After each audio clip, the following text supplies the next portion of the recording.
என்னை பார் என் அழகை பார்னு சொல்ல மாட்டேன். வீங்கியிருக்கா தெரியுதா? இங்கே தேனி கொட்டிச்சா?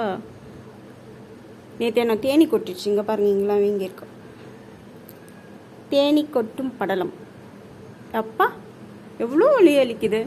நாய்க்கடியை கூட தாங்கிடலாம் போலக்குது, தேனி கடியை தாங்க முடியல. அப்படியே மில்லு மண்டையிலலாம் வந்து கொட்டிச்சுங்க. இங்கெல்லாம் கொட்டிச்சு, அப்படியே இதோ இங்கெல்லாம் கொட்டிச்சு.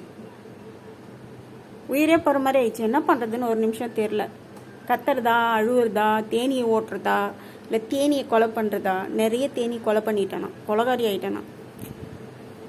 அதுக்கப்புறம் ஹாஸ்பிட்டலுக்கு போனால் அங்கே என்ன தெரியுமா, என்னால் உள்ளவே போக முடியல. வீல் சேர் இருக்குது, ஆனால் அந்த வீல் சேர் வந்து என்னால் யூஸ் பண்ண முடியல. அந்த பொண்ணுக்கு எனக்கு ஏற்ற மாதிரி எப்படி வீல் சேர் பிடிக்கணும்னு தெரில. ரொம்ப ட்ரைனிங் கொடுக்கணும் எங்களை மாதிரி ஆளுங்களெல்லாம் வந்து உள்ளே கூட்டிகிட்டு போனோன்னா. ரொம்ப அவமானமாக இருந்தது, ரொம்ப அழுகியாக வந்தது, ரொம்ப கஷ்டமாக இருந்தது.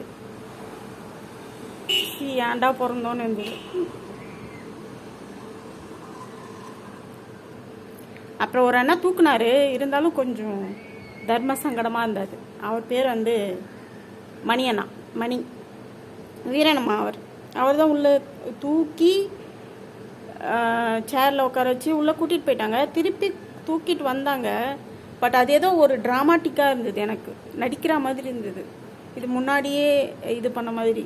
சரி என்ன பண்ணுறது, என்னோட சூழ்நிலை அப்படின்னு நினச்சிட்டு நான் ஒரு தேங்க்ஸ் சொல்லிவிட்டு அப்படியே வந்துட்டேன். ஓகேவா? ஆனால் நம்மளை இன்னொருத்தங்க தூக்குறதுங்கிறது இருக்குதுல்ல, அது ரொம்ப தர்ம சங்கடம், அருவருப்பாக கூட இருக்குது. என்ன பண்ணுறது?